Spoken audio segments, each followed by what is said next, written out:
Baik pemirsa, kembali lagi di Mutiara ini. Tadi kan kita sudah membahas tentang iktikaf dan juga zikir ya Bu ya. Kemudian apa itu tadarus?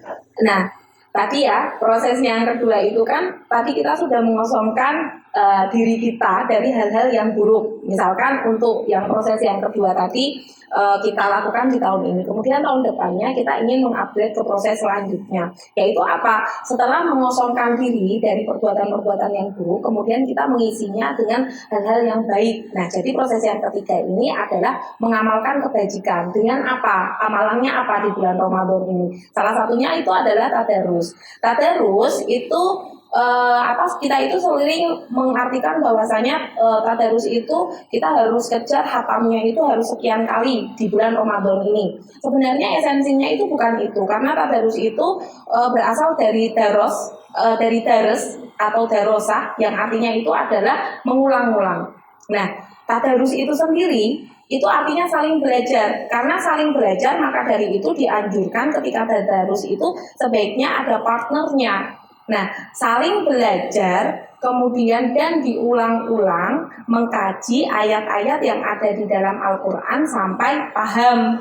Nah, maka dari itu ketika kita memahami apa yang ada di dalam Al-Quran, maka itu akan berefek kepada kepribadian kita.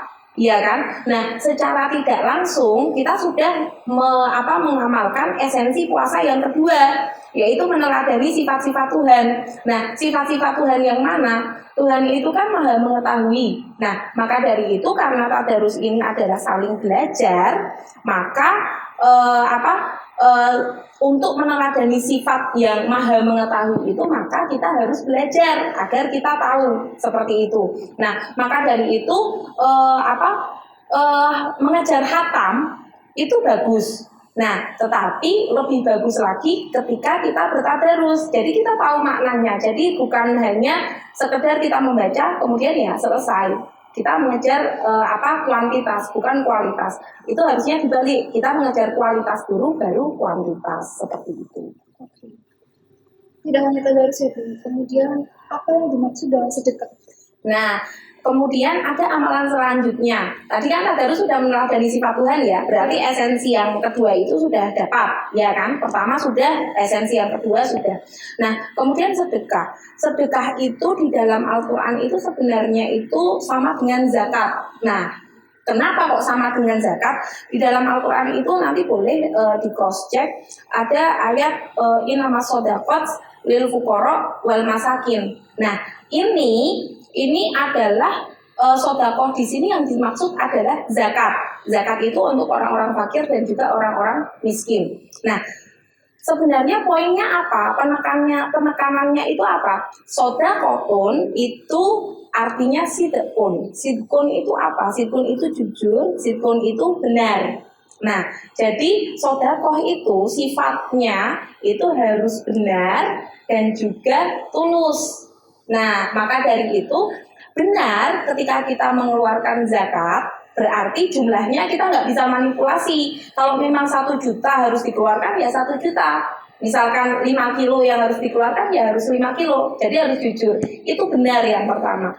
Nah, kemudian yang tulus. Nah, karena sidqun tadi itu kan karena kejujuran dari dalam diri kita, berarti ketika kita memberi, kita harus tulus. Begitu juga dengan zakat, ataupun ketika kita berbuat baik, kita menyedekahkan sesuatu kepada orang lain. Esensinya itu sebenarnya harus tulus, bukan berapanya kita ngasih, tetapi itu harus tulus. Nah, maka dari itu, ketika kita sudah tahu bahwasanya hakikat dari sedekah itu adalah ketulusan dan juga kebenaran, maka secara otomatis ketika kita melakukan itu, maka kita sudah meneladani sifat-sifat Tuhan yang kedua, yaitu apa? Dermawan. Nah, esensi puasa itu akan bisa kita capai jika kita sudah bisa mengaplikasikan sodakoh itu sesuai dengan porsinya, sesuai dengan pemahamannya itu.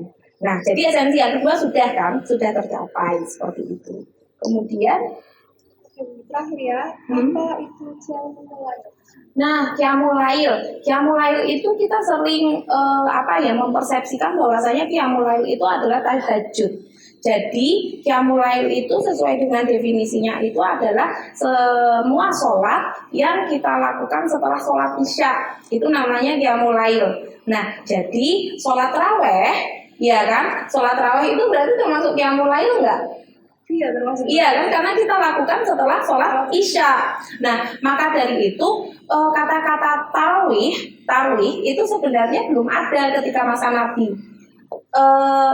Kata-kata itu ada ketika zaman Nabi, ketika zaman sahabat, setelah zaman Nabi, karena sholat raweh dulu itu kan panjang ya. Jadi mereka itu di sela-sela sholatnya itu mereka istirahat. Inilah yang dinamakan tarwih, jeda, rohah, istirahat. Nah, maka dari itu sebenarnya ketika bulan Ramadan misalkan kita tidak sempat atau terlewat untuk sholat tahajud, tapi kita melakukan sholat raweh, sebenarnya ya sama saja kita sudah melakukan qiyamul lail. Nah, maka dari itu dengan ketika kita melakukan qiyamul lail, maka itu adalah bentuk penghambaan dan bentuk ketaatan kepada Allah. Salah satu manifestasi bentuk penghambaan kepada Allah. Berarti setelah kita sudah bisa mengamalkan semuanya, berarti esensi yang pertama dan kedua itu sudah terrealisasi. Nah, kemudian kita masuk nih ke proses yang terakhir, yaitu adalah konsisten.